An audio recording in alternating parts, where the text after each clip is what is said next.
ಈ ಕಾರ್ಯಕ್ರಮದ ಪ್ರಾಯೋಜಕರು ಜೈನ್ ಇರಿಗೇಷನ್ ಸಿಸ್ಟಮ್ಸ್ ಲಿಮಿಟೆಡ್, ಜಾಗತಿಕ ತುಂತುರು ಮತ್ತು ಹನಿ ನೀರಾವರಿ ಉಪಕರಣಗಳ ಉತ್ಪಾದಕರು, ಬೇಸಾಯ ತಂತ್ರಜ್ಞಾನ ನಿರೂಪಕರು ಹಾಗೂ ರೋಗರಹಿತ ಟಿಶ್ಯೂ ಕಲ್ಚರ್ ಗಿಡಗಳು. ವೀಕ್ಷಕರೇ ನಮಸ್ಕಾರ. ನಾವು ದಕ್ಷಿಣ ಕನ್ನಡ ಜಿಲ್ಲೆಯ ಪುತ್ತೂರು ತಾಲೂಕಿನ ಹತ್ರ ಇರುವಂತಹ ಬಲ್ನಾಡ್ ಹತ್ರ ಹೋಗಿ ಅಲ್ಲಿ ಸುರೇಶ್ ಬಲ್ನಾಡ್ ಅವರನ್ನ ಮಾತಾಡ್ತಾ ಇದ್ವಾಗಿತ್ತು. ಬಹಳ ಹಿರಿಯ ರೈತರು, ತುಂಬಾ ಅನುಭವ ಇರುವಂತಹ ರೈತರು.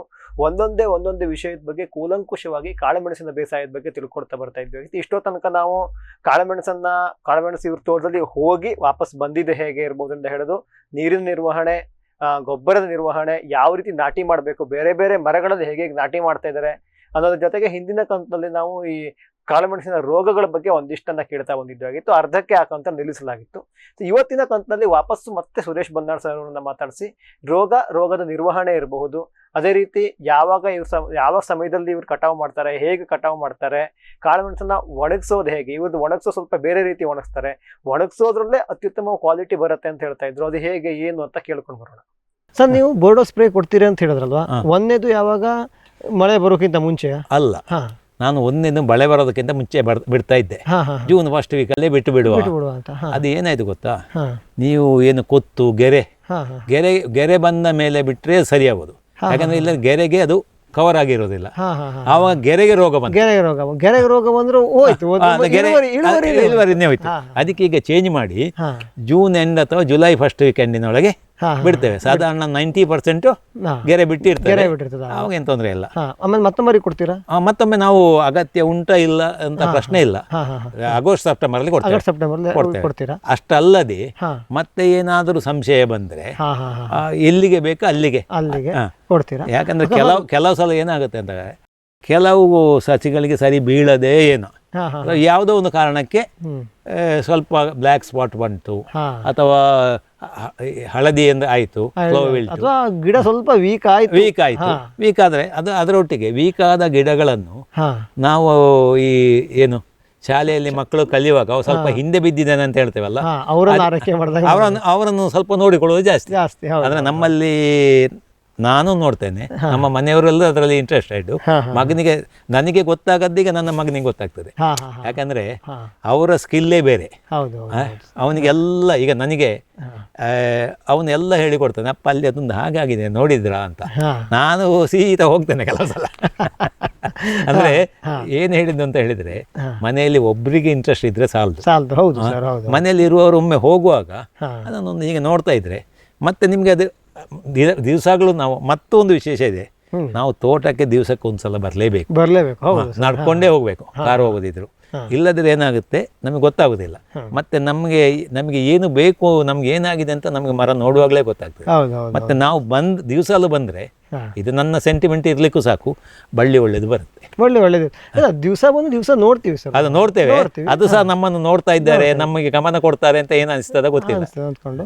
ಸರ್, ಇದು ಒಂದಾಯ್ತು. ಆಮೇಲೆ ಕೆಲವೊಂದು ಕಡೆ ನಾವು ನೋಡಿದ್ದೀವಿ ಏನಪ್ಪ ಅಂತಂದ್ರೆ, ಈ ಸೊರಗು ರೋಗಕ್ಕೆ ಇದು ಮಾಡಬೇಕು ಅಂತ ಅಂದ್ಕೊಂಡು, ಅಥವಾ ಬೇರಿಗೆ ಏನಾದ್ರು ಡ್ಯಾಮೇಜ್ ಆಗ್ಬೋದು, ಅಥವಾ ಬೇರಿಂದ ಹರಡ್ತದೆ ಅನ್ನೋ ಕಾರಣಕ್ಕಿರ್ಬೋದು, ಅಲ್ಲಿ ಮಲ್ಚಿಂಗ್ ಮಾಡ್ತಾರೆ, ಪ್ಲಾಸ್ಟಿಕ್ ಮಲ್ಚನ್ನ ಮಾಡ್ತಾರೆ. ಅದನ್ನ ಕೆಲವೊಂದು ಕಡೆ ನೋಡಿದ್ದೀವಿ, ಕೆಲವೊಂದು ಕಡೆ ಮಾಡ್ತಾರೆ. ಅದು ಮಾಡಬಹುದಾ? ನೀವು ಮಾಡ್ತಿದ್ರೆ ಹೇಗೆ, ಏನು ಅಂತ ಸರ್? ಅದರಲ್ಲಿ ಒಂದು ಸಂಗತಿ ಇದೆ. ಪ್ಲಾಸ್ಟಿಕ್ ಮಲ್ಚಿಂಗ್ ಎಲ್ಲಿ ಮಾಡ್ತಾರೆ ಅಂತಂದ್ರೆ, ನೀರು ನಿಲ್ಲುವ ಜಾಗದಲ್ಲಿ ಮಾಡಿದರೆ ಸಾಕು, ಇಲ್ಲದ್ರೆ ಅಗತ್ಯ ಇಲ್ಲ. ಮತ್ತೊಂದು ಕೇಳಿದ್ರೆ ಏನು? ಅದೇ ಸರ್, ಫಸ್ಟ್ ಪ್ಲಾಸ್ಟಿಕ್ ಮಲ್ಚಿದೆ ಒಂದು. ಆಮೇಲೆ ಇದು COC ಡ್ರೆಂಚ್ ನೀವು ಮಾಡಲ್ಲ ಅಂತ ಹೇಳಿದ್ರಿ, ಬೋರ್ಡನ್ನೇ ಮಾಡ್ತಾ ಇದ್ದೀವಿ. ಅಂದ್ರೆ ಮೇಲ್ಗಡೆ ಸಿಂಪಡಣೆ ಮಾಡ್ಬೇಕಾದ್ರೆ ಬಣ್ಣಿಗೂ ಕೂಡ ಸೇರಿಸ್ತೀವಿ, ಅದು ಸಾಕು ಅಂತ. COC ಸ್ಪೆಷಲ್ ಆಗಿ ಡ್ರೆಂಚ್ ಮಾಡೋದು ಅಗತ್ಯ ಇಲ್ಲ. ಆಮೇಲೆ ಯಾವ್ದಾದ್ರು ಅಕಸ್ಮಾತ್ ಈಗ ಬ್ಲ್ಯಾಕ್ ಸ್ಪಾಟ್ ಬಂದಿತ್ತಿಲ್ಲ, ಹಳದಿ ಆಗಿತ್ತು ಅಂದ್ರೂ ಸಹಿತ ನೀವು ಡ್ರೆಂಚ್ ಮಾಡಲ್ಲ, ನೇರವಾಗಿ ಸ್ಪ್ರೇಗೆ ಹೋಗ್ಬಿಡ್ತೀವಿ. ಸ್ಪ್ರೇಗೆ ಹೋಗ್ತೇವೆ. ಅದು ಎಲ್ಲಿ ಇದಾಗಿದೆ, ಹಳದಿ ಆಗಿದೆ, ಅಷ್ಟು ಜಾಗಕ್ಕೆ 2 ಸಲ ಬಿಡ್ತೇವೆ. 2 ಸಲ ಬಿಡ್ತೀರಾ? ಅದೇ ಕೇಳಬೇಕಾಗಿದೆ. 2 ಬಾರಿ, ಅಕಸ್ಮಾತ್ 1 ಬಾರಿ ಸರಿ ಆಗಿಲ್ಲ ಅಂದ್ರೆ 2 ಬಾರಿ. ಇವತ್ತೊಂದು ಕೊಟ್ಟರೆ ನೆಕ್ಸ್ಟ್ ಯಾವಾಗ ಮತ್ತೊಂದು ಸ್ಪ್ರೇ? ಅಲ್ಲ, ಇವತ್ತು ಕೊಟ್ಟು ನಾವು ಏನ್ ಮಾಡ್ತೇವೆ ಅಂದ್ರೆ, ಅದಕ್ಕೆ ಸ್ವಲ್ಪ ಮಾಡಿರ್ತೇವೆ, ಒಮ್ಮೆ ಬಿಡ್ತೇವೆ, ಒಮ್ಮೆ ಬಿಟ್ಟು ಆಫ್ಟರ್ 3 hours ಮತ್ತೊಮ್ಮೆ ಬಿಡ್ತೇವೆ. 3 ಗಂಟೆಯಲ್ಲಿ ಯಾಕಂದ್ರೆ ಅದು ಆ ಎಲೆ ಅಷ್ಟು ಹಿಡ್ಕೊಳ್ಬೇಕು, ಒಮ್ಮೆ ಇದು ಒಣಗಬೇಕು ಅದರಲ್ಲಿ ಫಸೆ. ಸರ್, ನಿಮ್ಮ ತೋಟದಲ್ಲಿ ಉಳಿದಿಲ್ಲ ಕಾರಣಗಳಿಂದ ಕೆಲವೊಂದು ವರ್ಷ 1 4-5 ಗಿಡ 8 ಗಿಡ ಬಳ್ಳಿ ಹೋಗ್ತದೆ. ಸೊರಗು ರೋಗ ಬಂದು ಹೋಗಿದ್ಯಾ ಆ ರೀತಿ? ಅಲ್ಲ, ಅವತ್ತು ಕಂಪ್ಲೀಟ್ ಹೋಗಿದೆ. ಅಲ್ಲ, ಅವಾಗ ನೀವು ಹೇಳಿದ್ರೆ ನೀವೇನು ಮಾಡ್ತಾನೆ ಇದ್ದಿಲ್ಲ, ಅದಕ್ಕೆ ಸರಿಯಾಗಿ ಗೊಬ್ಬರ ಏನೋ ಒಂದು ಅಲ್ಲ, ಅವ್ರು ಹೇಳಿದಾಗೆ ನಿಮಗೆ ಸ್ಟಾರ್ ಉಂಟು ಆಗ್ತಾ ಇದೆ ಅಂತ. ಸ್ಟಾರ ಏನೋ ನಮ್ಮ ಹಾರ್ಡ್ ವರ್ಕ್ ಏನೋ ಇದೆ, ಆಗ್ತಾ ಇದೆ. ನಾವು ಇದನ್ನು ಹಾಗೆ ನಮ್ಮ ಏನಂತ ಹೇಳಿದ್ರೆ ಹ್ಮ್ ಭಯ ಇದೆ, ಹಾ ಹಾ ಭಯ ಪಟ್ಕೊಂಡು ಅದನ್ನು ಮಾಡದೇ ಇರೋದಲ್ಲ. ಈಗ ನಂದು ತುಂಬ ಜನ ಕೇಳ್ತಾರೆ, ಹಾ ನೀವು ಡ್ರೆಂಚಿಂಗ್ ಮಾಡೋದಿಲ್ವಾ, ಹಾ ಯಾಕೆ ಮಾಡೋದಿಲ್ಲ, ಹ್ಮ್ ಮತ್ತೆ ಸುಣ್ಣ ಹಾಕೋದಿಲ್ವಾ, ಹಾ. ಡೋಲಮೈಟು, ಹಾ ಹಾ ಚಿಪ್ಪು ಸುಣ್ಣ, ಆಮೇಲೆ ಬೇರೆ ಒಂದು ಹರಳು ರೂಪದಲ್ಲೆಲ್ಲ ಬಂದಿದೆ. ಹಾ ಹಾ ನಾನು ಯಾವುದನ್ನು ಮಾಡ್ತಾ ಇಲ್ಲ. ಯಾವುದು ಮಾಡಲ್ಲ. Okay okay. ಆದರೆ ನನಗೆ ಏನು ಸಮಸ್ಯೆ ಇಲ್ಲ. ನಿಮ್ಮದು ಪಿ ಎಚ್ ಎಷ್ಟಿದೆ ಸರ್? ನೀವು ಅವತ್ತು ಮಣ್ಣು ಅದೇ ಪರೀಕ್ಷೆ PH ಈಗ ಮಾಡಿಸಿದ್ದೇನೆ, ಹಾ ಹಾ ಅದನ್ನು ತೋರಿಸ್ತೇನೆ ನಾನು ನಿಮಗೆ. ಹಾ, ಹಾ. ನಿಮಗೆಲ್ಲ ಗೊತ್ತಾಗುತ್ತೆ ಅದು. Okay okay. ಅದು ಚೆನ್ನಾಗಿದೆ. ಸರಿ, ಈಗ ಮೊನ್ನೆ ಚೆನ್ನಾಗಿದೆ. ಕೆಂಪದ ಒಳ್ಳೆ ಇದೆ ಅಂತ. ಮತ್ತೆ ಏನಾಯ್ತು ಗೊತ್ತಾ, ಹಾ ನಿಮ್ಮ ಕ್ವಿಕ್ ಸ್ಲೋ ಇಟ್ಟಲ್ಲ ವೈರಸ್ ಬಂತು. ವೈರಸ್. ಹಾ ನಾನು ನೆಕ್ಸ್ಟ್ ಕೇಳಬೇಕು ಅಂತಿದ್ದೆ. ಹಾ. ಅಪರೂಪಕ್ಕೆ ವೈರಸ್ ಈ ಇತ್ತೀಚೆಗೆ ಬರ್ತಾ ಇದೆ, ಒಂದಿಷ್ಟು ಭಾಗದಲ್ಲಿ ಜಾಸ್ತಿ ಇದೆ ಅಂತೆ. ಅಲ್ಲಿಂದ ಗಿಡಗಳನ್ನ ತರಬಾರ್ದು ಅಥವಾ ಗಿಡಗಳನ್ನ ಅಲ್ಲಿಂದ ಮಾಡಬಾರ್ದು ಅಂತ ನಾನು ಹೇಳ್ತಾ ಇರ್ತೇನೆ, ಹಾ ಹಾ ನನ್ನ ಯಾವುದೇ ಇದ್ರಾಗ ಸಾರ್ವಜನಿಕ ಕಾರ್ಯಕ್ರಮದಲ್ಲಿ ಮಾತಾಡ್ಲಿಕ್ಕಿದ್ರೆ ಹಾ ನೀವು ವೈರಸ್ ರಹಿತ ಊರಿಂದ ತನ್ನಿ ಅಂತ. ಹಾ ಹಾ ಹಾ ನನಗೆ ಒಬ್ಬರು ಒಂದು 3 ಸಸಿ ತಂದು ಕೊಟ್ಟರು. ಹಾ ಹೆಸರು ಹೇಳೋದಿಲ್ಲ ನಾನು, ಸುಮ್ಮನೆ ಫೇಮಸ್ಸು. ಹಾ ಅವರು ಅಲ್ಲಿ ಹೋಗಿದ್ರು. ಹಾ. ಅವರು ನಾನು ಆಗ ಹೇಳಿದೆಲ್ಲ, ಯಾರು ಸಸಿ ತಂದ್ರು ಹಾ, ನಿಮ್ಗೆ ಒಂದು ಕೊಡ್ತಾರೆ. ಇವರು 3 ಬೆಳೆದು ನೋಡಿ ಅಂತ. ಬೆಳೆದು ನೋಡಿ ಇದು ಒಳ್ಳೇದುಂಟು ಸುರೇಶ್ ಅಣ್ಣ ನೋಡಿ ಅಂತ. ಹಾ. ಸರಿ ತಗೊಂಡೆ. ಆದರೆ ನನ್ನೊಂದು ಕ್ರಮ ಇದೆ, ಹಾ ಹಾ ನಾನು ಯಾವುದಿದ್ರು ಅವ್ರು ದುಡ್ಡು ಕೊಟ್ಟು ತಂದದಲ್ಲಿ ಹಾ ಹಾ ನಾನು ಅವ್ರಿಗೆ ದುಡ್ಡು ಕೊಟ್ಟೆ ತಗೊಂಡೆ. ಬೇಡಲೇ ಬೇಡ ಅಂತ ಇಲ್ಲ, ನನಗೆ ಅದು ಸರಿಯೇ ಬರಬೇಕಿದ್ರೆ ಅದರ ಅದು ನೀವು ಹೇಳಿದ್ರೆ ಒಂದು ಗಿಡ ಕೊಟ್ರೆ ಹಾ ಕೊಡಿ, ಎರಡನೇ ಗಿಡ ಕೊಟ್ಟರೆ ದುಡ್ಡು ಕೊಡ್ತೀವಿ. ದುಡ್ಡು ಕೊಡ್ತೇನೆ, ದುಡ್ಡು ಮೂರಾಗ ಕೊಟ್ಟೆ. ಅದು 2 ವರ್ಷ 9 ತಿಂಗಳಾಯಿತು 3 ಸಸಿ ನೆಟ್ಟು. ಅಲ್ಲಿ 2ನೇ ವರ್ಷದಲ್ಲಿ ಫಸಲು ಬರಲಿಕ್ಕೆ ಶುರುವಾಗಿತ್ತು. ಹಾ ಹಾ ಅದರಲ್ಲಿ ಒಂದು ಸಸಿಯಲ್ಲಿ ಸ್ವಲ್ಪ ಏನು ಚೇಂಜಸ್ ಕಂಡಿತ್ತು ನನಗೆ. ಹಾ ಹಾ ಹಾ ಫಸಲು ಕೊಯ್ದಿಲ್ಲ ಆಯ್ತು ಆ ವರ್ಷ ಶುರು. ಅದು ಸ್ವಲ್ಪ ಯೆಲ್ಲೋಯಿಶ್ ಆಗಿ ಸ್ವಲ್ಪ ಎಂಥದ್ದು ಮುದ್ದೆ ಮುದ್ದೆ ಮುದ್ದೆ ಗಿಡ ಎಲೆ ತುದಿಗಳಿಂದ ಸ್ವಲ್ಪ ಮುದ್ದೆ ಮುದ್ದೆ ಮುದ್ದೆ ಸ್ವಲ್ಪ ಯೆಲ್ಲೋಯಿಶ್ ಆಗಿತ್ತು. ಹಾ ನನಗೆ ಡೌಟ್ ಬಂತು. ಹಾ ಬಾಕಿಯರು ಚೆನ್ನಾಗಿತ್ತು, ಅದನ್ನು ಮಾಡಿದೆ, ತೆಗಿತಾ ವಿಡಿಯೋ ಮಾಡಿದೆ. ಹಾ ಹಾ ತೆಗಿತಾನೆ ನಮ್ಮ ಕೆಲಸದವ ತೆಗಿತಾ ಇದ್ದಾವೆ, ಹೀಗೆ ಆಗಿದೆ, ಇದು ನನಗೆ ಡೌಟ್ ಇದೆ, ನಿಮಗೆ ಕಳಿಸ್ತಾ ಇದ್ದೇನೆ ಸರ್ ಅಂತ 3 ಜನಕ್ಕೆ ಕಳಿಸಿದೆ. ಹ್ಮ್ ಹ್ಮ್ ನಮ್ಮ ವೇಣುಗೋಪಾಲ್ ಸಾರಿಗೆ, ಅಪ್ಪಂಗಳದ ಅಂಕೇಗೌಡ ಸಾರಿಗೆ, ಮತ್ತು IAS ಸಾರ್ ಅವರಿಗೂ ಕಳಿಸಿದೆ ಹಾ ಹಾ ಕ್ಯಾಲಿಕಟ್ಟಿಗೆ. ಅವರು ಭಾರಿ ಮೆಚ್ಚಿಕೊಂಡು ನನ್ನನ್ನು, ನೀವು ಅಷ್ಟು ಬೇಗ ರೆಕಗ್ನೈಸ್ ಮಾಡಿದ್ರಿ. ಅಷ್ಟು ಮಾತ್ರ ಅಲ್ಲ, ಒಣಗಿದ್ರೆ ಅದರಲ್ಲಿ ಒಂದು 2 kg ಸಿಗ್ಬೋದಿತ್ತು, ಹಾ ಹಾ ಅಷ್ಟು ಮೆಣಸಿತ್ತು. ಅದನ್ನು ತೆಗೆದು ಬಿಸಾಡಿದೆ. ಹಾ, ಆ ವಿಷಯ ಬಿಡಿ, ಹಾ ಅಲ್ಲಿಗೆ ಮುಗೀತು. ಮತ್ತೆ 2 ಇದೆಯಲ್ಲ, ಹಾ ಹಾ ಇದಕ್ಕೆ ಬಾರದಿದ್ರೆ ಏನು ಮಾಡಬೇಕು ಅಂತ ಆಯಿತು, ಕೇಳಿದೆ. ಹಾ ಆವಾಗ ಅದಕ್ಕೆಲ್ಲ ರೈತರು ಹೇಳಿದರು, ನೀವು ಅದಕ್ಕೊಂದು ಏನು ಚಿಪ್ಪು ಸುಣ್ಣ ಕುಮ್ಮಯ ಅಂತ ಹೇಳ್ತೇವೆ, ಅದರ ಹುಡಿ ಹಾಕಿ ನೀರು ಬಿಡಿ ಅಂತ ಅಲ್ಲಿ ಹೇಳಿದರು. ಬಿಟ್ಟೆ. ಅದರೊಟ್ಟಿಗೆ ನನಗೆ ಅನಿಸುತ್ತೆ ಆ ಏರಿಯಾದಲ್ಲಿ ಒಂದು 30 ಸಸಿ ಇದೆ ಹಾ ಹಾ ವಸ್ತು, ಇದೇ ರೀತಿ ಸಣ್ಣ ಸಸಿಗಳು, ಸಸಿ. ಅದಕ್ಕೆಲ್ಲ ಹಾಕಿದೆ. ಹಾ ಆದರೆ ಆಶ್ಚರ್ಯ ಅಂತ ಹೇಳಿದರೆ ಹಾ ನನ್ನ ಸಸಿಗಳೆಲ್ಲ ಕೂತ್ಕೊಂಡಿತ್ತು. ಸರಿ. ಅಂದರೆ ಹಾ ಅದು ಇದೇ ಇಲ್ಲ, ಬೆಳವಣಿಗೆ ಇಲ್ಲ, ಬೆಳವಣಿಗೆ ಎಲ್ಲ ಹಾ ಹಾ ಏನು ಮಾಡಿದರೂ ಸರಿಯಾಗಲಿಲ್ಲ. ಹಾ ಹಾ ಹಾ ಮತ್ತೊಂದು 2-3 ತಿಂಗಳು ಬಿಟ್ಟ ಮೇಲೆ ಹಾ. ಅದಕ್ಕೆ ನಾನು ಹೇಳಿದಾಗೆ ಸಾವಯವ ಗೊಬ್ಬರ ಎಕ್ಸ್ಟ್ರಾ ಕೊಟ್ಟೆ, ಹಾ. NPK ಕೊಟ್ಟೆ, ಜೋಪಾನ ಪಾಲಿಯರ್ ಸ್ಪ್ರೇ ಮಾಡ್ಬೇಕು. ಕೊಟ್ಟೆ. ಹಾ ಈಗ ಸಾಧಾರಣ ಸರಿ ಆಗ್ತಾ ಉಂಟು. ಸರಿ ಆಗ್ತಾ ಉಂಟು. ಹಾ ಹಾ ಹಾಗಿದ್ರೆ ಹಾ. ಅಗತ್ಯ ಇಲ್ಲದೆ ಹಾ ನಾವು ಸುಣ್ಣ ಕೊಟ್ಟರೆ ಹಾ ಅಥವಾ ಎಂಥದ್ದು ಕೊಟ್ಟರೆ ಅದರಿಂದ ನೆಗೆಟಿವ್ ಇದೆ ಅಂತ ನನ್ನ ಮನಸ್ಸಿಗೆ ಆಗಿದೆ. ಮನಸ್ಸಿಗೆ ಅದು ಬಂತು. ಸರಿ ಇರ್ಬೋದು ಅಥವಾ ತಪ್ಪು ಇರ್ಬೋದು, ನನಗೆ ಅನುಭವ ಆಗಿದೆ. ನೀವು ಅನ್ಕೊಂಡಿದ್ದು. ನಾನು ಅನ್ಕೊಂಡಿದ್ದು ಅಂದ್ರೆ ಸೊ ಅದು ಒಂದು ಪ್ರಕರಣ ಬಿಟ್ರೆ ನಿಮ್ ತೋಟದಲ್ಲಿ ವೈರಸ್ಸಿನ ಪ್ರಕರಣ ಬಂದಿಲ್ಲ, ಬರೋಕ್ ಬಿಟ್ಟಿಲ್ಲ. ಅದಕ್ಕೆ ನೀವು ಹೇಳಿದ್ರಿ ನೀವೇ ನಿಮ್ಮ ರನ್ನರ್ಸ್ ಗಳನ್ನ ಕಟ್ ಮಾಡಿಲ್ಲ, ಟಾಪ್ ಶೂಟ್ ಕಟ್ ಮಾಡಿ ಇತ್ತೀಚೆಗೆ ಅಂತೂ ಗಿಡ ಮಾಡ್ಕೊಂತ ಹೊರತು ಹೊರಗಡೆ ತರ್ತಾನೆ ಇಲ್ಲ. ಮತ್ತೆ ಎಲ್ಲ ರೈತರಿಗೂ ನಾನು ಹೇಳ್ತಾ ಇದ್ದೇನೆ, ಹಾ. ನಿಮ್ಮಲ್ಲಿ ಇರುವುದನ್ನೇ ಡೆವಲಪ್ ಮಾಡಿ, ಹಾ. ದೂರದಿಂದ ತಂದು ಯಾಕಂದ್ರೆ ಅದು ಕಾಳು ಗೊತ್ತಿಲ್ಲದ ಜಾಗದಿಂದ ಬೇಡ ಅಂದ್ರೂ ರನ್ನರ್ಸ್ ಬಂದೇ ಬರ್ತದೆ. ಹಾ. ಒಂದನ್ನ ಎತ್ತು ಕಟ್ಟಬಹುದು, ಕಟ್ಟಿಲ್ಲ ಸಿಲಿಂಡರ್ ಜಾಸ್ತಿ ಮಾಡಿ, ಇಲ್ಲ ಅದನ್ನ ಕಟ್ ಮಾಡಿ ಅದ್ರಲ್ಲ ಒಂದೇ ರನ್ನರಿಂದ 2 ಅಥವಾ 3 ಇದನ್ನ ಮಾಡಬಹುದು. ಟಾಪ್ ಶೂಟ್ ಗಳಿಂದ ನೀವು ಮಾಡ್ತೀರಾ ಅಂದ್ರೆ ಮಾಡಬಹುದು, ಕಡಿಮೆ ಸಿಗಬಹುದು, ಬಟ್ ಮಾಡಬಹುದು. ಟಾಪ್ ಶೂಟ್ ಈಗ ಏನಾಗಿದೆ ಅಂತ ಹೇಳಿದ್ರೆ, ಹಾ ಈ ಟಾಪ್ ಶೂಟ್ ರನ್ನರ್ಸು ಹಾ. ವೈರಸ್ ಫ್ರೀ ಇರುವ ಏರಿಯಾನೇ ಇಲ್ಲ. ಹೌದು ಹೌದು. ಹಾ ಹಾ ಈಗ ಅದು ಎಲ್ಲರಿಗೂ ಗೊತ್ತು. ಹಾ. ನಮ್ಮಲ್ಲಿ ನೋಡಿ, ನಮ್ಮಲ್ಲಿ ಸಿಕ್ಕಾಪಟ್ಟೆ ಜನ ಕೇಳ್ತಾ ಇದ್ದಾರೆ, ಹೆಚ್ಚಿನವ್ರು ಕೊಡ್ತಾ ಇದ್ದೇನೆ ನಾನು. ನೀವು ರನ್ನರ್ಸೇ ಕೊಡ್ತೀರಾ ಕಟ್ ಮಾಡ್ಕೊಂಡು? ನಾನು ರನ್ನರ್ಸ್ ಕಟ್ ಮಾಡಿ ಮೀಟರ್ ಲೆಕ್ಕಲ್ಲಿ ಕೊಡ್ತಾ ಇದ್ದೇನೆ. ಟಾಪ್ ಶೂಟ್ ಅನ್ನು ಅರ್ಧ ಮೀಟರ್ ಕಟ್ ಮಾಡಿ ಕೊಡ್ತಾ ಇದ್ದೇನೆ. ಆಲ್ರೆಡಿ ಎಲ್ಲ ಬುಕ್ಕಿಂಗ್ ಅಂದರೆ ಏನಾಗುತ್ತೆ ಗೊತ್ತಾ, ಇದರಲ್ಲಿ ಸಮಸ್ಯೆ ಇದೆ. ರೈತರಿಗೆ ಬೇಕು ಅಂತ ಇರುತ್ತೆ, ಲಾಸ್ಟ್ ಮೂಮೆಂಟಿಗೆ ಅವ್ರಿಗೆ ಕೆಲಸ ಆಗಿರೋದಿಲ್ಲ, ಆವಾಗ ಬಿಟ್ಟು ಬಿಡ್ತಾರೆ. ಆವಾಗ ನಮಗೆ ನೀವು ಗಿಡ ಕೊಡ್ತಾ ಇಲ್ಲ, ನೀವು ರನ್ನರ್ಸ್ ಕೊಡ್ತಾ ಇರೋದು. ಅವ್ರು ತಗೊಂಡೋಗೋದು ಮಾಡ್ಕೊಳಕ್ ರೆಡಿ ಇಟ್ಕೊಬೇಕು ಅವ್ರು. ಅಲ್ಲ, ಹಾಗೂ ಮಾಡ್ಕೊಂಡಿದ್ದಾರೆ. ಡೈರೆಕ್ಟ್ ನಾನು ಮಾಡಿದಾಗ ನಾಟಿ ಮಾಡ್ಬೋದು ಮಳೆಗಾಲದಲ್ಲಿ. ಅಲ್ಲ ಅದೇ ನಾಟಿ ಮಾಡ್ಕೊಳಕ್ಕೆ ಅದು ಪ್ಯಾಕೆಟ್ ಅಲ್ಲಿ ಮಾಡ್ಕೊಳ್ಳಿ, ಇಲ್ಲ ಡೈರೆಕ್ಟ್ ರೆಡಿ ಇಟ್ಕೊಬೇಕು ಎರಡನ್ನೂ. ಹೌದು, ಫೀಲ್ಡ್ ರೆಡಿ ಅಲ್ಲಿ ತಗೊಂಡು ಹೋಗ್ಕೊಂಡು ಆಮೇಲೆ ನೀವು ಮಣ್ಣು ಹಾಕೊಂಡು ಗೊಬ್ಬರ ಕೊಟ್ಕೊಂಡು ಸರಿ ಮಾಡ್ತೀವಿ ಅಂದ್ರೆ ಆಗಲ್ಲ. ಅದಕ್ಕೆ ನಾನೊಂದು ಕಮಿಟ್ಮೆಂಟ್ ಬೇಕು ಅಂತೇಳಿ ನಾವು ಫುಲ್ ಅಮೌಂಟ್ ನಾವು ಅಡ್ವಾನ್ಸ್ ತಗೊಳ್ತೇವೆ. ಇಲ್ಲದ್ರೆ ಹಾಗೆ ಆಯ್ತು. ಸುಮಾರು ಜನ ಲಾಸ್ಟ್ ಮೂಮೆಂಟ್ ಕಟ್ ಮಾಡಿ ಅಂತ ಹೇಳ್ತಾರೆ, ಆ ದಿವಸ ಬರೋದಿಲ್ಲ. ಫ್ರೀ ಕೊಟ್ಟರೆ ಅದಕ್ಕೆ ವ್ಯಾಲ್ಯೂ ಇಲ್ಲ, ತಗೊಂಡು ಹೋದವ ಅದರ ಬಗ್ಗೆ ಕೇರ್ ತಗೊಳ್ಳೋದೇ ಇಲ್ಲ. ಇಷ್ಟು ಮಾತ್ರ ಅಲ್ಲ, ನನ್ನಲ್ಲಿಂದ ತಗೊಂಡು ಹೋದವರಿಗೆ ನಾನು ಮತ್ತೆ ಫೋನ್ ಮಾಡ್ತೇನೆ, ಏನಾಯಿತು, ಹೇಗೆ ಉಂಟು, ನಿಮ್ಮ ಸಸಿ ಹೇಗೆ ಬಂತು, ನಾಟಲ್ಲಿ ಈಗ ಎಷ್ಟೋ ಜನ ಕಳಿಸ್ತಾ ಇದೆ, ಸೂಪರ್ ಬಂದಿದೆ ಸರ್ ಹೀಗೆ. ನಾನು ನಿನ್ನೆ ಒಂದು ವಿಷಯ ಆಯಿತು ಹೀಗೇನೋ ಮಾತಾಡ್ತಾ ಇರುವಾಗ ಯಾವುದರಲ್ಲಿ ಕ್ಲಬ್ ಹೌಸಲ್ಲಿ, ಅವರು ಹೇಳಿದ್ರು ನಾವು ಸಸಿ ಕೊಡ್ತೇವೆ, ಅದು ಕೊಡ್ತೇವೆ, ಇದು ಕೊಡ್ತೇವೆ. ನಾನು ಅವ್ರ ಹತ್ರ ಒಂದು ಕ್ವಶನ್ ಕೇಳಿದೆ, ನೀವು ಫೀಡ್ಬ್ಯಾಕ್ ಅಂತ ತಗೊಳ್ತೀರಾ ಅಥವಾ ಅವರಿಗೆ ಡೈರೆಕ್ಷನ್ ಕೊಡ್ತೀರಾ? ಸಲಹೆಗಳನ್ನ ಕೊಡಬೇಕು ಅವರಿಗೆ, ಕೊಡಬೇಕು. ಅವರಿಗೆ ಒಂದು ಕಮಿಟ್ಮೆಂಟ್ ಇಲ್ವಾ? ಆಮೇಲೆ ನಿಮ್ಮ ಕಡೆಯಿಂದ ತಗೊಂಡೋಗಿರೋ ಸಸ್ಯ ಹೆಂಗ್ ಬಂತು ಅಂತ ಅವ್ರಿನ ಕಡೆಯಿಂದ ಫೀಡ್ಬ್ಯಾಕ್ ಬೇಕು, ಅಥವಾ ಇದು ಅವರಿಗೆ ಅಡ್ವೈಸ್ ಕೊಡಬೇಕು ಏನಾದ್ರು ಇದ್ರೆ. ಅಂತ ವ್ಯವಸ್ಥೆಗಳು ನಮಗೆ ಕೃಷಿಯಲ್ಲಿ ಬೇಕೀಗ, ಬೇಕು, ಖಂಡಿತ ಬೇಕು. ಅದು ಏನಂದ್ರೆ ಅವರು ಹೇಳ್ತಾರೆ ಕೃಷಿಕರು ನಮ್ಮನ್ನು ಅಪ್ರೋಚ್ ಆಗೋದಿಲ್ಲ ಅಂತ. ಅಲ್ಲ, ಆ ಸಿಸ್ಟಮ್ ಅನ್ನೇ ಆ ರೀತಿ ಮಾಡಿ. ನೀವು ನಿಮ್ಮಲ್ಲಿಂದ ಏನು ಮೆಟೀರಿಯಲ್ ಹೋಗ್ತದೆ, ಅಟ್ಲೀಸ್ಟ್ 1 ವರ್ಷ ಆದರೂ ಅವರು ಏನು ಮಾಡಿದ್ದಾರೆ, ಏನಾಗಿದೆ ಒಂದು ಹೋಗಿ, ಅವರು ಸಮಸ್ಯೆ ಬಂದರೆ ವಾಟ್ಸಪ್ಪಲ್ಲಿ ಫೋಟೋ ಕಳಿಸ್ತಾರೆ. ಆಗಲ್ಲ, ಸಮಸ್ಯೆ ಬಂದರೂ ಬಾರದಿದ್ರು ಕೊಟ್ಟವನಿಗೂ ಒಂದು ಜವಾಬ್ದಾರಿ ಬೇಕು. ಏನಂದರೆ ಅವನಿಗೆ ಅದೇ ಕೆಲಸ ಮಾತ್ರ, ನರ್ಸರಿ ಮಾಡೋದು, ಕೊಡೋದು. ಅಲ್ಲಿ ಕೊಟ್ಟ ಕೂಡಲೇ ಅದು ಮುಗೀತು ಅಂತ ಅಂದರೆ ಅವನದು ಫುಲ್ ಬಿಸ್ನೆಸ್ ಆಯಿತು, ರೈತ ಸ್ನೇಹಿ ಆಗಿಲ್ಲ ಅಂತ. ವಿಶ್ವದಾದ್ಯಂತ ಪೇಟೆಂಟ್ ಪಡೆದ ನ್ಯಾನೋ ತಂತ್ರಜ್ಞಾನದಲ್ಲಿ ತಯಾರಾದ ನೂವಾಲ್ಗಿ ದ್ರಾವಣ. ನೂವಾಲ್ಗಿ ಉಪಯೋಗಿಸಿದ ಮೇಲೆ ತುಂಬ ಇಳುವರಿನೂ ಬಂದಿದೆ. ಕಾಳು ಮೆಣಸಿಗಂತೂ ಭಾಳ ಚೆನ್ನಾಗಿ ಬರುತ್ತೆ, ರೇಷ್ಮೆ ಎಲೆನೂ ಚೆನ್ನಾಗಿ ಬರ್ತದೆ, ಗಿಡಗಳು ತುಂಬ ಚೆನ್ನಾಗಿ ಬೆಳವಣಿಗೆ ಆಯಿತು. ಯಾವುದೇ ರಾಸಾಯನಿಕ ಅಥವಾ ವಿಶೇಷ ಗೊಬ್ಬರಗಳ ಗೊಡವೆ ಇಲ್ಲದೆ ಎಲ್ಲ ಬೆಳೆಗಳಲ್ಲಿ ಉತ್ತಮ ಗುಣಮಟ್ಟದ ಅಧಿಕ ಫಸಲನ್ನು ಪಡೆಯಿರಿ. ಯಾವಾಗಲೂ ನನ್ನ ಇರೋವರೆಗೂ ನೂವಾಲ್ಗಿ ಅಂತೂ ಬಿಟ್ಟು ಬಾಳಲ್ಲ ಅಂತ ಒಂದು ಭರವಸೆ ಕೊಡ್ತೀನಿ. ಬ್ಯಾರಿಕ್ ಸೆಂಟರ್ ಫೆರ್ಮೋನ್ ಟ್ರಾಪ್ಸ್ನೊಂದಿಗೆ ರೇನೋಸಾರಸ್ ದುಂಬಿ ಮತ್ತು ಕೆಂಪು ಮೂತಿ ಹುಳುಗಳಿಂದ ತೆಂಗು, ತಾಳೆ, ಅಡಿಕೆ ಮರಗಳ ಸಂರಕ್ಷಣೆ. ತರಕಾರಿ ಮತ್ತು ಹಣ್ಣಿನ ಬೆಳೆಗಳಲ್ಲಿ ಹಣ್ಣಿನ ನೊಣಗಳ ನಿಯಂತ್ರಣಕ್ಕೆ ಬ್ಯಾರಿಕ್ ಸ್ಕ್ಯಾಚ್ ಫ್ರೂಟ್ ಫ್ಲೈ ಹಾಗೂ ವೆಜಿಟೇಬಲ್ ಫ್ಲೈ ಟ್ರ್ಯಾಪ್. ರಸ ಹೀರುವ ಕೀಟಗಳನ್ನು ಹಿಡಿಯಲು ಬಣ್ಣದ ಕ್ರೋಮ್ಯಾಟಿಕ್ ಸ್ಟಿಕ್ಕಿ ಟ್ರ್ಯಾಪ್ಸ್. ಪೇಟೆಂಟ್ ಹೊಂದಿದ ತಂತ್ರಜ್ಞಾನ, ದೀರ್ಘಕಾಲದವರೆಗೂ ಬಾಳಿಕೆ. ಕೀಟನಾಶಕಗಳಿಗೆ ಪರ್ಯಾಯ, ಪರಿಸರಕ್ಕೆ ಪೂರಕ.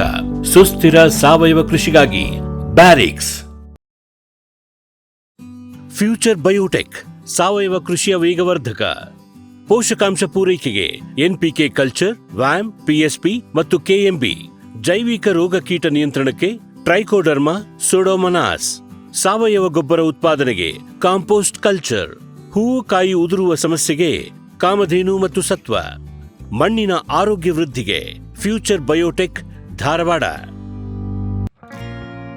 ಜೈನ್ ಇರಿಗೇಷನ್ ಸಿಸ್ಟಮ್ಸ್ ಲಿಮಿಟೆಡ್ ಭಾರತದ ಹನಿ ನೀರಾವರಿ ತಂತ್ರಜ್ಞಾನದ ಪ್ರಥಮ ಪ್ರವರ್ತಕ, ಜಗತ್ತಿನ ಅತಿ ದೊಡ್ಡ ಸ್ಪ್ರಿಂಕ್ಲರ್ಸ್ ಉತ್ಪಾದಕ ಕಂಪನಿ. ಸಂರಕ್ಷಿತ ಕೃಷಿಯಲ್ಲಿ ಹಸಿರು ಮನೆಗಾಗಿ ಮಿಸ್ಟರ್, ಫಾಗರ್, ಫ್ಯಾನ್ ಮತ್ತು ಪ್ಯಾಡ್ ಹಾಗೂ ನೆರಳು ಮನೆ. ಸ್ವಯಂ ಚಾಲಿತ ನೀರಾವರಿ ವ್ಯವಸ್ಥೆ ಮತ್ತು ರಸಾವರಿ ತಂತ್ರಜ್ಞಾನ.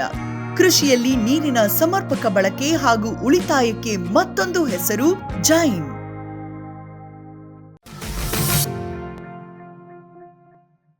ಸರ್, ಇದು ನಮ್ದು ಇದ್ರದ್ದು ರೋಗ ಬರದೇ ರೀತಿ ನೋಡ್ಕೊಳ್ಳೋದು ಅಂದ್ಕೊಂಡು ಕೆಲವೊಂದು ಕಡೆ ಈ ಜೈವಿಕ ಶಿಲೀಂಧ್ರನಾಶಕ ಟ್ರೈಕೋಡರ್ಮ ಅವನ್ನ ಕೊಡ್ತಾರೆ. ನೀವು ಆ ಥರದನ್ನ ಕೊಡ್ತಿದ್ರಾ ಹೇಗೆ, ಅಥವಾ ನೀವು ಕೊಡೋ ಗೊಬ್ಬರದಲ್ಲೇ ಇರುತ್ತೆ ಹೇಗೆ ಅದು? ಈ ಪ್ರಶ್ನೆ ನನ್ನ ಮನಸ್ಸಲ್ಲಿತ್ತು. ನಾನು ನಮ್ಮ ಅವರು ದೇವರ ಸಮಾನ ರೈತರಿಗೆಲ್ಲರಿಗೂ, ಕಾಳುಮೆಣಸುವವರಿಗೆ, ಡಾಕ್ಟರ್ ವೇಣುಗೋಪಾಲ್ ಸರ್ ಅವರು ಅಪ್ಪಂಗಳದ ಡೈರೆಕ್ಟರ್. ನಿಮ್ಗೆ ಗೊತ್ತು, ನಿಮ್ಮಲ್ಲಿ ತುಂಬ ಸಲ ಬಂದಿದೆ, ನೀವು ಇಂಟರ್ವ್ಯೂ ನಮ್ಮದಲ್ಲಿ ನೋಡಿದೆ ನಾನು. ಅವರ ಪರಿಚಯ ಆದ್ದು ನಿಮ್ಮಿಂದ, ನಿಮ್ಮ ಟಿವಿಯಿಂದಾಗಿ. ನಾನು ಅಂದ್ಕೊಂಡಿದ್ದೆ ಅವ್ರದ್ದೊಂದು ಪುಸ್ತಕ ಇತ್ತು, ಆ ಪುಸ್ತಕ ಬಿಡುಗಡೆ ಚಿಕ್ಕಮಂಗ್ಳೂರಲ್ಲಿ ಇತ್ತು, ನನಗೆ ಹೋಗ್ಲಿಕ್ಕೆ ಆಗಲಿಲ್ಲ. ಆ ಪುಸ್ತಕವನ್ನು ತರಿಸಿದ್ದೆ ನಾನು. ಒಂದು ದಿವಸ ಅವರು ನಮ್ಮಲ್ಲಿಗೆ ಬಂದಾರಂತ ನಾನು ಗ್ರಹಿಸಲೇ ಇಲ್ಲ. ನನಗೆ ಸತ್ಯ ಹೇಳೋದಿದ್ರೆ ಕಾಳು ಮೆಣಸಿನ ದೇವರೇ ನಮ್ಮಲ್ಲಿಗೆ ಬಂದಾಗಾಯ್ತು ಅಂತ. ಅವರು ಬಂದು ಅದೇ ಅವ್ರ ಹತ್ರ ಕೇಳಿದೆ ನಾನು, ಸರ್ ನಾನು ಯಾವುದು ಕೊಡ್ತಾ ಇಲ್ಲ, ಟ್ರೈಕೋಡರ್ಮ ಕೊಡ್ತಾ ಇಲ್ಲ, ಸೂಡೋಮೋನಾಸ್ ಕೊಡ್ತಾ ಇಲ್ಲ, ಸುಣ್ಣನೂ ಕೊಡ್ತಾ ಇಲ್ಲ. ಇಲ್ಲ ಸುರೇಶ್ರೇ, ನೀವು ಯಾವ ಕೊಡೋದು ಅವಶ್ಯಕತೆ ಇಲ್ಲ, ನಿಮ್ಮ ಮಣ್ಣು ಅಷ್ಟು ಒಳ್ಳೇದಿದೆ, ನಿಮ್ಮ ಫೀಡಿಂಗು ಅಷ್ಟು ಚೆನ್ನಾಗಿದೆ, ಎಲ್ಲಿ ವೀಕ್ ಇದೆ ಅಲ್ಲಿ ಮಾತ್ರ ಒಳ್ಳೇದಾಗುತ್ತೆ, ನಿಮಗೆ ಅದರ ಅವಶ್ಯಕತೆ ಇಲ್ಲ ಅಂತ ನಾನು ಇಷ್ಟವರೆಗೆ ಕೊಟ್ಟು ಇಲ್ಲ. ಯಾವುದೇ ರೋಗ ಬಂದು ಇಲ್ಲ. ಮತ್ತೆ ಡ್ರೆಂಚಿಂಗ್ ಮಾಡೋದರ ಬಗ್ಗೆ ನಂದು ಒಪೋಸ್ ಇದೆ. ನಾನು ಆಗ ಹೇಳಿದೆಲ್ಲ, ಸುಣ್ಣ ಜಾಸ್ತಿ ಹಾಕಿದ್ರೆ ಏನಾಗುತ್ತೆ ಅಂತ ಅಂದ್ರೆ ನಾನು ತಿಳ್ಕೊಂಡದ್ದು, ನಾನು ವಿಜ್ಞಾನಿ ಅಲ್ಲ, ಅದರ ಬಗ್ಗೆ ಹೆಚ್ಚಿಲ್ಲ, ನನ್ನ ಅನುಭವದಲ್ಲಿ ಹೇಳೋದು, ಅಗತ್ಯ ಇಲ್ಲದೆ ಡ್ರೆಂಚಿಂಗ್ ಮಾಡಿದ್ರೆ ಅಲ್ಲಿ ಫಂಗಸ್ ಸಾಯ್ಲಿಕ್ಕೆ ಮಾಡೋದು ಅಲ್ವಾ. ಅದರಲ್ಲಿ ನಮಗೆ ಬೇಕಾದ ಏನಿದೆ ಅಂಶಗಳು ಅವು ಕೂಡ ಸಾಯ್ತವೆ ಅಂತ. ಹಾಗೆ ಬೇಕಾದ ಯಾವುದೇ ವಿಷಯ ಇರ್ಬೋದು, ಆಯಾ ಜಾಗಕ್ಕೆ ತಕ್ಕ ನೋಡ್ಕೊಂಡು ಮಾಡಿದ್ರೆ ಉತ್ತಮ ಉತ್ತಮ. ಈಗ ನಾವು ಅಂತೀವಲ್ಲ ಸರ್, ಏನಪ್ಪಾ ಅಂತಂದ್ರೆ ಇವೆಲ್ಲ ನೀವು ಅಂದ್ರೆ ಕೊಡುವಷ್ಟು ಗೊಬ್ಬರವನ್ನ ಕೊಡ್ತಾ ಇದ್ದೀರಾ, ಕೊಡುವ ರೀತಿಯಲ್ಲೇ ನೀವು ನೀರನ್ನ ಕರೆಕ್ಟಾಗಿ ಮಾಡ್ತಾ ಇದ್ದೀರಾ, ನೀರು ನಿಲ್ದಕ್ಕೆ ಬಿಡ್ತಾ ಇಲ್ಲ, ಬೋರ್ಡವನ್ನು ಸರಿಯಾಗಿ ಹೊಡಿತಾ ಇದ್ದೀರಾ, ಆದರೂ ಸಹಿತವ ಅಲ್ಲಿ ನಿಮಗೆ ಒಂದೆರಡು ಬಾರಿ ಶಿಲೀಂಧ್ರ ರೋಗ ಕಾಣಿಸ್ಕೊಳ್ಳುತ್ತು ಅಂತಂದ್ರೆ ಆವಾಗ ಬೇಕಾದ್ರೆ ಡ್ರೆಂಚಿಂಗ್ ಮಾಡಿ. ಇಲ್ಲಿ ಕಾಣಿಸ್ಕೊಂಡಿಲ್ಲ ಅಂದ್ರೆ ಬೇಕಾಗಿಲ್ಲ. ಸರ್, ಇದು ಅನಾವಶ್ಯಕವಾಗಿ ಅದನ್ನು ನಾವು ಪ್ರಿಕಾಷನರಿ ಅಂತ ಕೊಡುವ ಅವಶ್ಯಕತೆ, ಬಾಕಿ ಎಲ್ಲ ಪ್ರಿಕಾಷನರಿ ಮೆಜರ್ಸ್ ನೀವು ತಗೊಳ್ತೇವೆ. ಸುಮ್ಮನೆ ಬೋರ್ಡ ಬಿಡೋದು ಎಲ್ಲ ಯಾಕೆ ತಗೊಳ್ಳಿಲ್ಲ ಅಂತ ಹೇಳೋದಕ್ಕೆ ನಾನು ಹೇಳಿದೆ. ಒಳ್ಳೆದರೊಟ್ಟಿಗೆ ಪಾಸಿಟಿವ್ನೊಟ್ಟಿಗೆ ನೆಗೆಟಿವ್ ಕೂಡ ಸಾಯ್ತದೆ ಇದೆ ಅಂತ.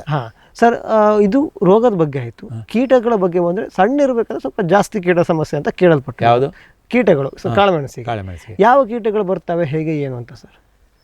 ಈಗ ಕೀಟಗಳು ಅಂತ ಹೇಳಿದರೆ ನಾವು ಏನು ಮಾಡ್ತೇವೆ ಅಂತೇಳಿ ಕಂಪಲ್ಸರಿಯಾಗಿ ಈಗ ಒಮ್ಮೆ ಬಿಟ್ಟಾಯಿತು ಯಾವುದೇ ಒಂದು ಕೀಟನಾಶಕ, ರೋಗರ್ ಇರ್ಬೋದು, ಇಮಿಡ ಇರ್ಬೋದು, ಇಂಥದನ್ನು 1% ಬಿಡ್ತೇವೆ. ರೋಗ ಸಿಂಪರಣೆ ಅದಕ್ಕೆ ಬೇರೆ ಎಂತ ಆಗ್ಲಿಕ್ಕಿಲ್ಲ, ಹಾಕಿ ಬಿಡ್ತೇವೆ, ನಮಗೆ ಸಮಸ್ಯೆ ಇಲ್ಲ. ಆಮೇಲೆ ಇರುವೆ ಬರ್ತದೆ. ಯಾವಾಗ ಸರ್ ಸಿಂಪರಣೆ ಮಾಡೋದು? ಅದೇ ಈಗ ಬಿಟ್ಟಾಯಿತು, ಬೇಸಿಗೆಯಲ್ಲಿ. ಈಗ ಬೇಸಿಗೆ ಇದರಲ್ಲಿ ಬಿಟ್ಟಾಯಿತು. ಇನ್ನು ಫ್ಲವರಿಂಗ್ ಹೋದ ಮೇಲೆ ಬಿಡ್ಲಿಕ್ಕಿಲ್ಲ, ಅಗತ್ಯ ಇದ್ರೆ ಬಿಡ್ಲಿಕ್ಕಿಲ್ಲ. ಮತ್ತೆ ನಿಮಗೆ ಕೆಲವುದಲ್ಲಿ ಇರುವೆಗಳು ಇದಾಗ್ತದೆ, ಓಕೆ ಆಗ್ತದೆ. ಅದಕ್ಕೆ ನಾವು 2% ಕ್ಲೋರಿಪರಿಫಾಸ್ ಸೇರಿತೇವೆ, ಅದಕ್ಕೆ ಭಾಳ ಕಮ್ಮಿ. ಮತ್ತೆ ನಮ್ಮಲ್ಲಿ ಮತ್ತೊಂದು ಗೆದ್ದಲು ಸಮಸ್ಯೆ ಇದೆ ಹೆಚ್ಚಿನ ಕಡೆ. ಈ ಸ್ಪ್ರೇ ಜೆಟ್ ಹಾಕಿದ್ರೆ ಗೆದ್ದಲು ಸಮಸ್ಯೆ ಇಲ್ಲ, ಯಾಕಂದ್ರೆ ಎಲ್ಲ ಹಸಿ ಕಡೆಗೆ ಬರೋದಿಲ್ಲ. ಹಾಗೆ ಇದೆಲ್ಲ ನಮಗೆ ಗೊತ್ತಿಲ್ಲದೆ ಕೆಲವು ಪ್ರಯೋಜನಗಳಾಗಿದೆ. ಯಾಕಂದ್ರೆ ಮತ್ತೆ ಸಮಸ್ಯೆ ಬಂದವರಲ್ಲಿ ಕೇಳಿದ್ರೆ ಡ್ರಿಪ್ಪು ಆ ಸೈಡ್ ಅಲ್ಲಿ ಇರುವೆ ಬರುತ್ತೆ, ಗೆದ್ದಲು ಬರುತ್ತೆ. ಹಾಗೆ ಇದೆಲ್ಲ ಇದು ಒಂದಕ್ಕೆ ಒಂದು ಲಿಂಕು. ಸಣ್ಣ ಗಿಡ ಇದ್ದಾಗ ಸ್ಕೇಲ್ ಇನ್ಸೆಕ್ಟ್ ಬರ್ತವೆ, ಗಿಡ ತಿನ್ನುವಂತವು. ಅದು ಬರ್ತವೆ. ನಾನು ಆಗ ಹೇಳಿದೆಲ್ಲ, ಒಂದೆರಡು ಸಲ ನಾವು ಬಿಡ್ತೇವೆ. ಅಲ್ಲಿ ಆ ಕಂಬ ಇದೆಯಲ್ಲ, ಅದು ಎಷ್ಟು ನಮಗೆ ಗ್ರೋತ್ ಜಾಸ್ತಿ ಬಂತ, ಆವಾಗ ಹಸಿರು ಬಂತ, ಆವಾಗ ಇನ್ಸೆಕ್ಟ್ಸ್ ಜಾಸ್ತಿ. ನಾವು ಅದಕ್ಕೆ 40 ಪೋಲಿಗೆ ಈ ಸಲವೇ 3 ಸಲ ಆಯ್ತು. ಒಮ್ಮೆ ಇಮಿಡ ಬಿಟ್ಟೆವು, ಮತ್ತೊಮ್ಮೆ ಇದು ನೀಮ್ ಸೀಡ್, ನನಗೆ ಹೆಸರು ಬರಲಿಲ್ಲ ಫಸ್ಟಿಗೆ. ಆಮೇಲೆ ಒಮ್ಮೆ ರೋಗಾರು 3 ಸಲ ಬಿಟ್ಟಾಯ್ತು. ಕಂಬದ ಇದಕ್ಕೆ ಅದು ಏನಾಗಿದೆ ಅಂದ್ರೆ, ಕಂಬಕ್ಕೆ ನಾವು ಎಕ್ಸ್ಟ್ರಾ ಬೀಡಿಂಗ್ ಕೊಟ್ಟಿದ್ದೇವೆ. ಅಂದ್ರೆ ಗ್ರೋತ್ ಒಳ್ಳೆ ಬರಬೇಕು. ನಾನು ಆಗ ಹೇಳಿದಲ್ಲ, ಟ್ರಯಲ್ ನೋಡುವ ಅಂತ. ಅದಕ್ಕೆ ನಾವು ಸಾವಯವ ಗೊಬ್ಬರದ ಒಟ್ಟಿಗೆ ಕ್ಯಾಂಪ್ಕದವರದ್ದು ಕೊಟ್ಟಿದ್ದೇವೆ. ಕ್ಯಾಂಪ್ಕದವರದ್ದು ಆಯುಷ್ ಅಂತ ಬರುತ್ತೆ, ಅದನ್ನ ಅರ್ಧ ಕೆಜಿ ಕೊಟ್ಟಿದ್ದೇನೆ. ಆಮೇಲೆ ಅಷ್ಟು ಮಾತ್ರ ಅದಕ್ಕೆ ಮಣ್ಣು ಹೊರಗಿಂದ ತಂದು ಹಾಕಿದ್ದೇವೆ. ಆಮೇಲೆ ಅದರ ಮೇಲೆ ಸ್ವಲ್ಪ ಸಮಯ ಹೋದ ಮೇಲೆ ಹೊಸ ಮಣ್ಣು 2 ಬುಟ್ಟಿ ಹಾಕಿ. ಯಾಕಂದ್ರೆ ಅದೊಂದು ನಮಗೆ ಒಂದು ಪ್ರೇರಣೆ ಕೊಡುವಂತ ಎಲ್ಲರಿಗೂ ಆಗಬೇಕು ಅಂತ. ಸೊ ಅದಕ್ಕೆ ಜಾಸ್ತಿ ಬಂತು, ಅಲ್ಲಿ ಸ್ವಲ್ಪ ಇನ್ಸೆಕ್ಟ್ ಜಾಸ್ತಿ ಬಂತು, 3 ಬಾರಿ ಸಿಂಪರಣೆ ಮಾಡಿದ್ವಿ. ಸೊ ಅದನ್ನ ಬಿಟ್ರೆ ಕಾಳುಮೆಣಸಿಗೆ ಅಂತ ಹಾನಿ ಮಾಡುವಂತ ಕೀಟಗಳು ಯಾವುದೂ ಇಲ್ಲ. ನೀವಂತೂ ಪ್ರತಿ ವರ್ಷ ಒಂದೊಂದು ಸಿಂಪರಣೆಯನ್ನು ಮಾಡ್ತೇವೆ. ಸರಿ, ಓಕೆ ಸರ್. ಈ ಒಂದಿಷ್ಟು ರೋಗ ಕೀಟಗಳ ಬಗ್ಗೆ ಆಯ್ತು. ಈಗ ಇಳುವರಿ ಬಗ್ಗೆನೇ ಬರುವ. ನಿಮ್ಮದ್ರಲ್ಲಿ ಯಾವಾಗ ಸ್ಪೈಕ್ ನಾವು ಏನಂತೇವೆ, ಅದು ಬರೋದು ಶುರುವಾಗೋದು ಯಾವಾಗ, ಕಾಳು ಕಟ್ಟೋದು ಯಾವಾಗ, ಕೊಯ್ಲಿಗೆ ಬರೋದು ಯಾವಾಗ, ಅಂದ್ರೆ ಯಾವ ತಿಂಗಳಲ್ಲಿ, ಹೇಗೆ ಅಂತ? ಇದು ವೆದರ್ನ ಮೇಲೆ ಹೋಗ್ತದೆ. ಯಾವಾಗ ಮಳೆ ಬಂತು ಏನು ಇದು ಅಂತ. ನಮಗೆ ಲಾಸ್ಟ್ ಇಯರು ಸಾಧಾರಣ ಜೂನು 20 ನಂತರವೇ ಎಲ್ಲ ಕರಿಗಳು ಬಂದದ್ದು ಸಾಧಾರಣ. ಈ ವರ್ಷ ಹಾಗಲ್ಲ, ಕೆಲವರದಲ್ಲಿ ಒಂದೊಂದು 4 ಬಂದಿದೆ. ಈಗ ಮೇದಲ್ಲಿ ಈಗ ಬಂದ್ರೆ ಅಷ್ಟು ಒಳ್ಳೇದಲ್ಲ ಅಂತ ಹೇಳೋದು ನನ್ನ ಅಭಿಪ್ರಾಯ. ಅಂದ್ರೆ ಒಮ್ಮೆಗೆ ಆಗ್ಬೇಕದು, ಒಮ್ಮೆಗೆ ಕೊಯ್ಬೇಕು. 2-3 ಸಲ ಬಂದ್ರೆ, ಈಗ ಬಂದ್ರೆ ಏನಾಗುತ್ತೆ ಅಂತಾರೆ, ನಿಮಗೆ ಇದಕ್ಕಿಂತ ನೆಕ್ಸ್ಟ್ ಬರುವಂತ ಮಾಮೂಲಿ ಬರುವಂತ ಇಳು ಕಮ್ಮಿ ಆಗುತ್ತೆ. ಏನು ಫುಡ್ ಏನದ್ರ ಇದೆಲ್ಲ ಇದೆ ಇದಕ್ಕೆ ಹೋಗುತ್ತೆ, ಹೊಸ್ತು ಬಂದದಕ್ಕೆ ಸ್ವಲ್ಪ ಕಮ್ಮಿ ಆಗ್ಬೋದು. ಆದ್ರೆ ನಮ್ದು ಅದೇ ಮಾಮೂಲಿಯಾಗಿ ಜನವರಿ 15ರಿಂದ ನಾವು ಹಣ್ಣನ್ನು ಕೊಯ್ತೇವೆ. ಫಸ್ಟಿಗೆ ಬಿಟ್ಟದ್ದೆಲ್ಲ ಅದು ಸ್ವಲ್ಪ ಸಿಗುತ್ತೆ. ಕೊಯ್ಬೇಕು ಅಂದ್ರೆ ಹೆಂಗೆ ಸರ್? ಅಂದ್ರೆ ನಾವು ಸಾಮಾನ್ಯ ನೋಡಿರ್ತಾರ ಹಸಿರು ಕಾಯಿ ಇರುತ್ತೆ, ಕೆಲವೊಂದು ಕೆಂಪಾಗಿ ಹಣ್ಣಾಗಿರ್ತದೆ. ಅದು ಏನು ಮಾಡಿದ್ದೇವೆ ಅಂತ ಹೇಳಿದ್ರೆ, ಕೆಂಪಾದ್ದನ್ನು ಒಂದು ಕೋಡ ಅಥವಾ ಏನ್ ಹೇಳ್ತೀರಿ ಗರಿಯಲ್ಲಿ 1-2 ಹಣ್ಣನ್ನು ಕೊಯ್ತೇವೆ. ಅದಕ್ಕೆ ಒಂದು ರೇಟ್ ಫಿಕ್ಸ್ ಮಾಡ್ತೇವೆ. ಅವರ ಡೈಲಿ ಸಂಬಳದಿಂದ ಹೆಚ್ಚಾಗಬೇಕು ಅವರಿಗೆ, ನಮ್ಮ ಲೇಬರ್ಸ್ಗೆ. ಅದನ್ನು ಅಂಥದ್ದು 1 ರೌಂಡು 2 ರೌಂಡು 3 ರೌಂಡ್ ಕೊಯ್ತೇವೆ ಮಾಮೂಲಿಯಾಗಿ. ಅದಕ್ಕೆ ಕೆಲವು ಸಲ ಈ ವರ್ಷ ಹಾಗೆ ಆಗಲಿಲ್ಲ, ಅದಕ್ಕೆ ಹೇಳ್ತೇನೆ ನಾನು, 3 ಸಲ ಕೊಯ್ತೇವೆ. ಲಾಸ್ಟ್ ರೌಂಡಲ್ಲಿ ಎಲ್ಲ ಕೊಯ್ತೇವೆ. ಆವಾಗ ಮೊದಲು ನಾನು ಒಟ್ಟಿಗೆ ಕೊಯ್ತಾ ಇದ್ದೆ.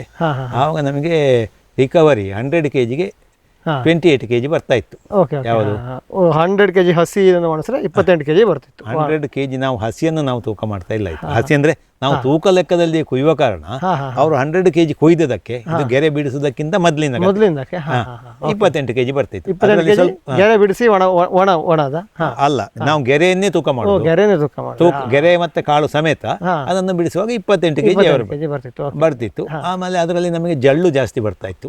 ಯಾವುದು ಅಂದ್ರೆ ಬೀಜದಲ್ಲಿ ಜಳ್ಳು ಅಂತ ಹೇಳಿದ್ರೆ ಲೋ ಕ್ವಾಲಿಟಿ ಅಂದ್ರೆ ಭಾರ ಇಲ್ಲದ್ದು. ಬಹುಶಃ ಅಂದ್ರೆ ಅದನ್ನು ಪೂರ್ತಿ ಅದು ಒಟ್ಟು ಕೊಯ್ಯುವಾಗ ಹಾಗೆ ಬೆಳೆತು ಎಲ್ಲ ಕೊಯ್ದು ಹೀಗೆ ಕೊಯ್ಲಿಕ್ಕೆ ಶುರು ಮಾಡಿದ ಮೇಲೆ ನಮಗೆ ಈ ಕೋಡು ಸಮೇತ ಇದು ಮಾಡಿದ್ರು ಒಂದು 35 kg ವರೆಗೆ ಬರ್ತದೆ. ಫಸ್ಟ್ ಕೋಡ್ ಸಮೇತ 100 kg ತೂಕ ಮಾಡಿ ಅದೆಲ್ಲ ತೆರೆದಾದ್ಮೇಲೆ ತೂಕ ಮಾಡಿದ್ರೆ 35 kg ಅಂತ. ಅಲ್ಲ ತೆರೆಯದೇ ನಾನು ಹೇಳಿದ್ದು, ನಾವು ತೆರೆದು ತೂಕ ಮಾಡೋದೇ ಇಲ್ಲ. ಯಾಕಂದ್ರೆ ನಮಗೆ ಅಗತ್ಯ ಇಲ್ಲ. ನಾವು ಏನು ಕೊಯ್ದವರ ತೂಕ ಇರ್ತದೆ ಅದು ಅಲ್ಲಿಗೆ ಬಂತು, ಅದರಲ್ಲಿ ಇಷ್ಟ ಆಯ್ತು ಅಂತ ಇಷ್ಟು ಕೊಯ್ದಿದ್ದೇವೆ. ಲಾಸ್ಟಿಗೆ ನಾವು ಒಣಗಿದ ಮೇಲೆ ಎಲ್ಲ ಆದ ಮೇಲೆ ನಾವು ಅದನ್ನು ಇದು ಮಾಡುವಂಥದ್ದು. ಈ ವರ್ಷ ಇಷ್ಟು ಟನ್ನು ಕೊಯ್ದಿದ್ದೇವೆ ಹಸಿ ಇಷ್ಟು ಕ್ವಿಂಟಾಲು ಒಣಗಿ ಬಂತು. ಆಗ ಟೋಟಲ್ ನಾವು ಸ್ವಲ್ಪ ಅಂತ ನೋಡ್ಲಿಕ್ಕೆ ನೋಡಿಲ್ಲ. ಸೊ ಮುಂಚೆ 28 ಇತ್ತು, 100 kg ಇದು ಮಾಡಿದ್ರೆ 28 ಇತ್ತು. ಈಗ 35 ಅಂದ್ರೆ 7 kg ಹೆಚ್ಚಾಯ್ತು. 7 kg ಹೆಚ್ಚಾಗ್ತದೆ. 7 kgಗೆ ಎಷ್ಟಾಯ್ತು? ಒಬ್ಬ ಆ ಕೊಯ್ದ ಮಜೂರಿ ಫ್ರೀ ಆಯ್ತು. ಹೌದು. ಅಷ್ಟರ ಒಟ್ಟಿಗೆ ಅಷ್ಟು ಮಾತ್ರ ಅಲ್ಲ, ಇದು ಕ್ವಾಂಟಿಟಿ ಜಾಸ್ತಿ ಆಯ್ತು, ತೂಕದಲ್ಲಿ ಕ್ವಾಲಿಟಿ ಮಾತ್ರ ಸೂಪರ್ ಆಯ್ತು. ಈಗ ನಮ್ದು ನಾನು ಹೇಳ್ಕೊಳ್ಳೋದಲ್ಲ, ಈ ನಮ್ಮ ಯಾರ ಹತ್ರ ಕೇಳಿದ್ರು ಅವರು ಸುರೇಶ್ ಬಲ್ನಾಡದವರ ಕ್ವಾಲಿಟಿ ಬರಬೇಕು ಅಂತ ಅಂತಾರೆ. ಅದ್ರಲ್ಲಿ ಒಣಗಿಸುವ ಕ್ರಮ ಇದೆ. ಅಲ್ಲ, ಅದು ನೆಕ್ಸ್ಟ್ ಬರುವ ಸರ್.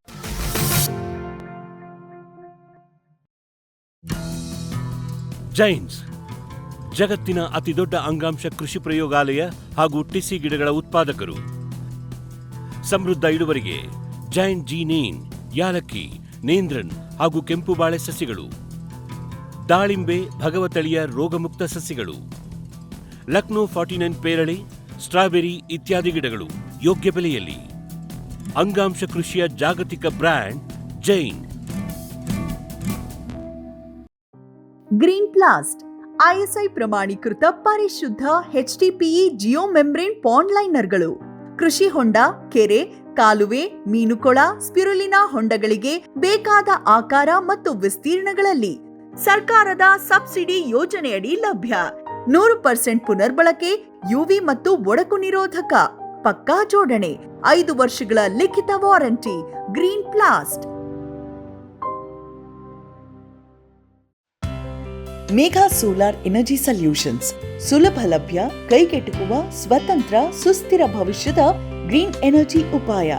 ನಿರಂತರ ಉಚಿತ ನೀರಾವರಿಗೆ Megha solar pump set, roof top solar CC camera ಮತ್ತು ಸೋಲಾರ್ ಬೀದಿ ದೀಪಗಳು, ಡ್ರಿಪ್, ಸ್ಪ್ರಿಂಕ್ಲರ್, ಇರಿಗೇಷನ್ ಮತ್ತು ಫರ್ಟಿಗೇಷನ್ ಆಟೋಮೇಷನ್, ತೋಟಗಾರಿಕೆ, ಕ್ರೆಡಲ್ ಹಾಗೂ ಸೂರ್ಯಘರ್ ಸಬ್ಸಿಡಿ ಯೋಜನೆಯಡಿ ಅಂಗೀಕೃತ. ಮೇಘಾ ಆಗ್ರೋಟೆಕ್.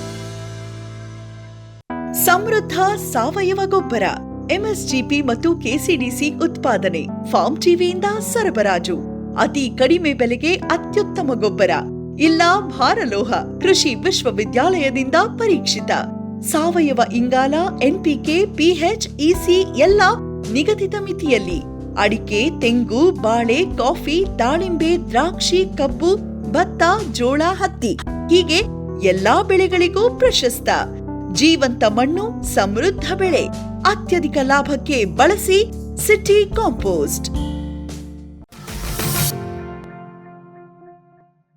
ಹಿಂದಿನ ವರ್ಷ ನಾವು ಕೇಳಿದ್ವಿ ಕಾಳುಮೆಣಸಿನ ಬೆಳೆಗಳಿಗೆ ಈ ಹವಾಮಾನ ಬದಲಾವಣೆಯಿಂದ ಸ್ವಲ್ಪ ಜಾಸ್ತಿ ಹೊಡೆತ ಬಿತ್ತು ಅಂತ ಕೇಳಿದ್ವಿ. ನೀವು ಕೂಡ ಒಂದ್ ಬಾರಿ ಹೇಳಿದ್ರಿ, ಏನಪ್ಪ ಹಿಂದಿನ ವರ್ಷ ನಿಮ್ ಕೊಯ್ಲಲ್ಲಿ ಸ್ವಲ್ಪ ಹೆಚ್ಚು ಕಡಿಮೆ ಆಯ್ತು ಅಂತ. ಏನಾಯ್ತು ಅಂತ? ಈ ವರ್ಷ ಹಿಂದಿನ ವರ್ಷ ಅಂದ್ರೆ ಈ ವರ್ಷ ಫಸಲಲ್ಲಿ ನಮಗೆ ಲೇಬರ್ಸ್ ಸಮಸ್ಯೆ ಆಯಿತು, ಆರೋಗ್ಯ ಸಮಸ್ಯೆ ಆಗಿ ಅವರಿಗೆ ಮಾಮೂಲಿ ಕೊಯ್ಯೋರಿಗೆ ಕೊಯ್ಲಿಕ್ಕೆ ಆಗಲಿಲ್ಲ. ಯಾರೋ ಹೊಸಬ್ರು ಬಂದರು, ಅವರು ಸ್ಕಿಲ್ಡ್ ಅಲ್ಲ, ಹಾಗೆಲ್ಲ ಆಯಿತು. ಆಮೇಲೆ ಅದಕ್ಕಾಗಿ ಮತ್ತೆ ಲಾಸ್ಟಿಗೆ ಒಮ್ಮೆ ಮನೆಗೆ ಮುಟ್ಟಿದ್ರೆ ಸಾಕು ಅಂತ ಆಗ್ತದೆ. ಈಗ ನಮ್ಮ ರೌಂಡ್ ಎಲ್ಲ ಒಂದು ರೌಂಡ್ ಆಗಿತ್ತು, 2ನೇ ರೌಂಡ್ ಅರ್ಧ ಆಗಿತ್ತು. ಹಾಗೆ ನಮ್ದು ನಾನು ಮೊದಲೇ ಹೇಳಿದಾಗೆ 3 ರೌಂಡ್ 4 ರೌಂಡ್ ಈ ವರ್ಷ ಆಗಿಲ್ಲ. ಆಗಿಲ್ಲ. 2ನೇ ರೌಂಡಿಗೆ ಅಷ್ಟು ಕೊಯ್ದು ಬಿಟ್ರೆ 2 ರೌಂಡಿಗೆ ಅಷ್ಟು ಕೊಯ್ದು. ನೀವು ಅವಾಗೇ ಹೇಳಿದ್ರಿ ಹಂಗೆ ಕೊಯ್ದ್ರೆ ಏನಾಗ್ತದೆ ಅಂದ್ರೆ ಒಂದು ತೂಕದ್ರಲ್ಲೂ ಕಡಿಮೆ ಬರ್ತದೆ, ಕ್ವಾಲಿಟಿನೂ ಕಡಿಮೆ ಆಗ್ತದೆ. ಆದ್ರೆ ನಮಗೆ ಹಾಗೆ ಆಗ್ಲಿಲ್ಲ ಈ ವರ್ಷ. ಆಗಿಲ್ಲ. ಯಾಕೆಂತಂದ್ರೆ ನಮ್ಮಲ್ಲಿ ಈಲ್ಡ್ ಸ್ವಲ್ಪ ಕಡಿಮೆ ಇತ್ತು. ಈಲ್ಡ್ ಕಡಿಮೆ ಇದ್ರೆ ನಿಮಗೆ ಸೈಜು ಇರುತ್ತೆ, ತೂಕನೂ ಇರುತ್ತೆ.